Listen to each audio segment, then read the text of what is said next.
ప్రియులారా, ప్రార్థన చేసుకుందాం. పరిశుద్ధుడా, మీకే వందనాలు, స్తోత్రాలు. ఈ ప్రాతకాల ఆరాధనలో ప్రవేశించిన నాయన కుటుంబాలు, వారి బిడ్డలను నాయన మీరు ఆశీర్వదించండి. నాయన నీ సన్నిధి నిత్యము తండ్రి నాయన మాతో ఉంచుమని, నాయన వాక్య ధ్యానాల్లో పాల్గొంటున్న వారిని, వారి బిడ్డలను సకల ఆశీర్వాదాలతో నింపమని యేసు ప్రభు పరిశుద్ధ నామమున వేడుకొనుచున్నాం తండ్రి. ఆమేన్. అన్ని కాలంబోలనున్నా యెహోవాని నిన్నాదరంబయు కన్న తండ్రి, ఓ మా కన్న తండ్రి. వన్నెకెక్కిన మోక్ష వాసాలి సన్నోతు లున్నతమయ్యుండ ఉన్నే నీకు. నిన్ను ప్రకటన సేయ నిఖిలా లోకములను బన్నుగా చేసిన బలుడవీవే. ఉన్న లోకంబుల నుడుగాక కరుణాసం పన్నాతతో నేను ప్రభుడవీవే. అన్ని జీవుల నెరిగి ఆహారమే చూచు నున్న సర్వజ్ఞుడవు నీవే. ఎన్న సఖ్యముగాక ఉన్న లక్షణమూల సన్నోతించుటకునే చాలుదునా.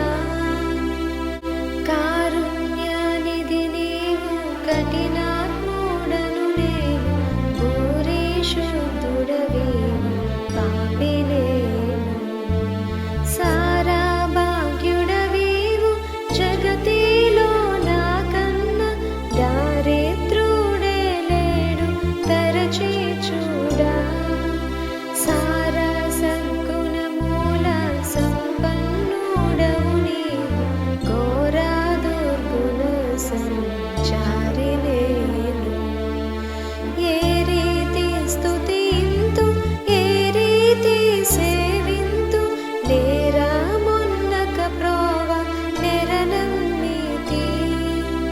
అన్ని కాలంబులనున్న యెహోవాని నిన్నాదరంబయు కన్న తండ్రి, ఓ మా కన్న తండ్రి.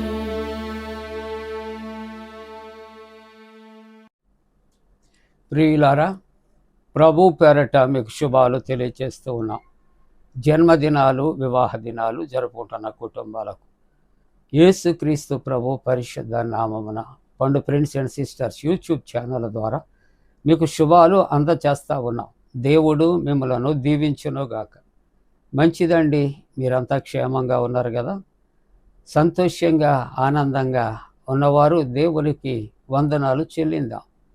మంచిదండి. ప్రాతకాల ఆరాధనలో మరి పరిశుద్ధ గ్రంథాన్ని తెరచి దైవవాక్యాన్ని కలిసి చదువుకుందాం. పేతురు రాసిన మొదటి పత్రిక 1వ అధ్యాయం 19వ వచనాన్ని కలిసి చదువుకుందాం. 19వ వచనం. అమూల్యమైన రక్తము చేత, క్రీస్తు రక్తము చేత, అమూల్యమైనటువంటి రక్తము చేత అనగా నిర్దోషమును నిష్కలంకమును గొర్రెపిల్ల వంటి క్రీస్తు రక్తము చేత విమోచించబడితిరని మీరు ఎరుగుదురు కదా. ప్రియమైన దేవుని యొక్క కుటుంబమా, గొర్రెపిల్ల వంటి, చూసారా? ఆ గొర్రెపిల్ల ఎవరు అంటే యేసుక్రీస్తు ప్రభు. ఆయన పరిశుద్ధుడు, కల్మషము లేనటువంటి వాడు, పవిత్రుడు. ఆయన రక్తము అమూల్యమైనది. ఆయన రక్తము ద్వారా మాత్రమే మనము విమోచింపబడుతున్నాం, విడుదల చేయబడచ్చు. అందుకని ప్రాతకాల ఆరాధనలో మనము ఒక మాట జ్ఞాపకం చేసుకోవాలి. యేసుక్రీస్తు ప్రభు సజీవుడు అని. ఎవరండి? సజీవుడు. ఆయన నిన్న నేడు నిరంతరము ఏకరీతిగా ఉన్న దేవుడు. ఉన్నవాడు, అనువాడు ఆయన. సృష్టి స్థితి లయకర్త. ఆయనకు అసాధ్యమైనది లేదు. దేవుని గొర్రెపిల్ల, లోక పాపముల మోసుకొని పోవు దేవుని గొర్రెపిల్ల అని బాప్తిస్మమిచ్చి యోహాను సాక్ష్యం ఇస్తున్నాడు. ఆయన పాపము చేయలేదు, పాపము లేనివాడు, ఆయన పాపము అంటనేవాడు. ఆయన నీతిమంతుడు, పరిశుద్ధుడు. కాబట్టి ఆయన రక్తము పవిత్రత, పరిశుద్ధత కలిగినటువంటి రక్తం. ఆ రక్తములో మనం అందరమును కూడా విమోచించబడ్డాం. ఆ విమోచించిన దేవుడు ఎటువంటి దేవుడు? సమాధిలో ఉన్న దేవుడు కాదు, చనిపోయిన దేవుడు కాదు. సమాధిని, మరణమును గెలిచిన దేవుడు, మరణపు ముళ్ళు విరగొట్టిన దేవుడు, మృత్యుంజయుడని యేసు.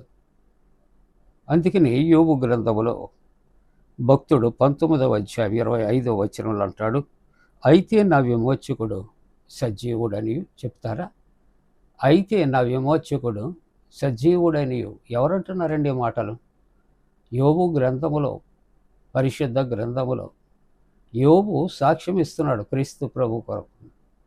ఇదిగో మరి నా విమోచకుడు, నన్ను విమోచించేవాడు సజీవుడు, తరువాత ఆయన భూమి మీద నిలుచునని నేను ఎరుగుదును.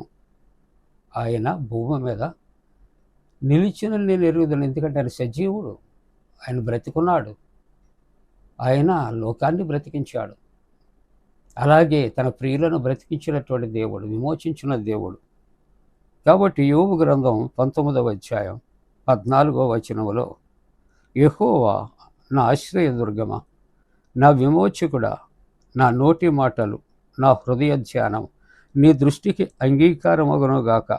చూసారా, ఆ సజీవుడైన ఆ దేవుని ఆశ్రయముగా చేసుకున్నటువంటి యోబు అంటున్నాడు, నా ఆశ్రయదుర్గమ, నా విమోచకుడా, నా హృదయ ధ్యానములు, నా మాటలు నీ దృష్టికి అవి అంగీకారము అగునుగాక. ఎంత చక్కటి సాక్ష్యాన్ని ఇస్తున్నాడండి. అలాగనే సామెతల గ్రంథం 23వ అధ్యాయం 11వ వచనంలో చూస్తే, వారి విమోచకుడు బలవంతుడు. వారి విమోచకుడు సజీవుడే కాదు, బలవంతుడు. అందుకని ఆయనకు బలవంతుడైనటువంటి దేవుడు, నిత్యుడగు తండ్రి, సమాధానకర్తయగు అధిపతి అనే ఆయనకు పేరు పెట్టబడేది. కాబట్టి యోబు భక్తుడు సాక్ష్యం ఇస్తున్నాడు, వారి విమోచకుడు బలవంతుడు. యెషయా గ్రంథం 41వ అధ్యాయం 14వ వచనములో, నీ విమోచకుడు ఇశ్రాయేలు పరిశుద్ధ దేవుడే. ఎవరటండి మనల్ని విమోచించేవాడు? ఇశ్రాయేలీయుల పరిశుద్ధ దేవుడే అని సాక్ష్యం ఇస్తున్నారు. యెషయా గ్రంథం 47వ అధ్యాయం 47వ వచనం 4వ వచనములో, సైన్యములకు అధిపతియగు ఇశ్రాయేలు యొక్క, సైన్యములకు అధిపతియగు ఇశ్రాయేలు యొక్క పరిశుద్ధ దేవుడనగు యెహోవా అని ఆయనకు విమోచకుడని పేరు.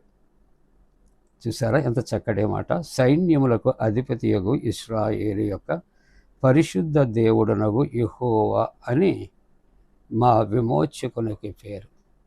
మనల్ని విమోచించే దేవునికి ఇశ్రాయేలీయుల పరిశుద్ధ దేవుడు అని పేరు అని ఇక్కడ సెలవిస్తూ ఉన్నది.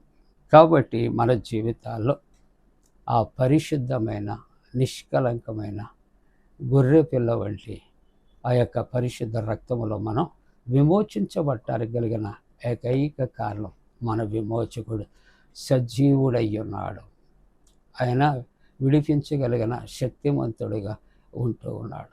లోకము మనకు వేసే బంధకాలు, సాతాను మనకు వేసే బంధకాల నుండి ఆయన బంధకములను తెగనరుకువాడు, సంఖ్యలను తెగనరుకువాడు, వాటన్నిటి నుండి విమోచించే దేవుడు. అలాగున మనమందరమైన పరిశుద్ధ రక్తములో విమోచించబట్టానికి దేవుడు తన పరిశుద్ధాత్మకుడిన మనపై మెండుగా కుమ్మరించునుగాక. ఆమె ప్రార్థన. పరిశుద్ధుడా, శక్తి కలిగిన మా దేవా, నీకు వందనాలు, స్తోత్రాలు. నీవిచ్చిన శ్రేష్టమైన వాక్యాన్ని మా కొరకు దీవించి నీ శక్తి కలిగినటువంటి వాక్యము చేత నైనా శక్తిహీనులమైనటువంటి మమ్ములను నీలో శక్తివంతులముగా సిద్ధపరచు నాయన. ప్రభు జన్మదినాలు, వివాహ దినాలు జరుపుకుంటున్న కుటుంబాలను ఆశీర్వదించి నాయనా, మరలా తండ్రి నాయనా, అనేకమైన స్థలాలలో కరోనా నాయన ప్రబలుతూ ఉంది. అది ఎవరికి ప్రమాదము కలుగుకుండునట్లు నాయన నీవే కనికరించి తప్పించమని, ఒకవేళ నాయన వాటికి గురి అయినటువంటి వ్యక్తులను స్వస్థపరిచి బలపరచమని ప్రార్థిస్తున్నా. అనేక రకాల పరీక్షలు రాస్తున్న బిడ్డలకు జయము కలుగుచ్చే ప్రభా. ఇదిగో తండ్రి, ఎంసెట్ నీట్ ఎగ్జామ్ రాసిన బిడ్డలకు జయము కలుగుచ్చే. డిఎస్సి కొరకు సిద్ధపడుచున్న బిడ్డల కొరకు ప్రభా, ఇదిగో తండ్రి, కాంపిటేటివ్ ఎగ్జామ్స్ రాస్తున్నటువంటి బిడ్డల కొరకు జయము దాయిచ్చే. గర్భిణీ స్త్రీలు సుఖ ప్రసవ కొరకు, వివాహ వ్యవస్థలో ప్రవేశించే బిడ్డలు నాయన మంచి నా ప్రభా వివాహ వ్యవస్థలో వారు ప్రవేశించగలుగునట్లు, సంతానము కొరకు ఎదురు చూస్తున్న కుటుంబాలు సత్సంతానము కలుగుచ్చేయమని ప్రార్థిస్తూ, ఎండల యొక్క తీవ్రత దూరపరిచి ప్రకృతి వైపరీత్యాలు దూరపరచమని యేసు ప్రభు దివ్య నామమున వేడుకొనుచున్నాము తండ్రి. ఆమేన్. పరలోకమందున్న మా తండ్రి, నీ నామం పరిశుద్ధపరచబడునుగాక, నీ రాజ్యం వచ్చునుగాక, నీ చిత్తం పరలోకమందు నెరవేర్చినట్టు భూమి అందు నెరవేరునుగాక. మా దిన ఆహారం నేడు మాకు దయచే, మా ఎడల అపరాధం చేస్తున్న వారిని క్షమించిన ప్రకారముల అపరాధము క్షమించం, శోధనలోనికి తెక్క కీడు నుండి తప్పించం. రాజ్యము, శక్తియు, మహిమ నిరంతరము నీవే ఉన్నవి. ఆమేన్. మన పరమ తండ్రి అయిన దేవుని యొక్క ప్రేమయు, ప్రభు అయిన యేసుక్రీస్తు ప్రభు కృపయు, పరిశుద్ధాత్మ యొక్క అన్యోన్య సహవాసము, ఆరాధనలో ఏకీభవించిన ప్రతి కుటుంబానికి తోడుగుండి సంరక్షించి కాపాడునుగాక. ఆమేన్.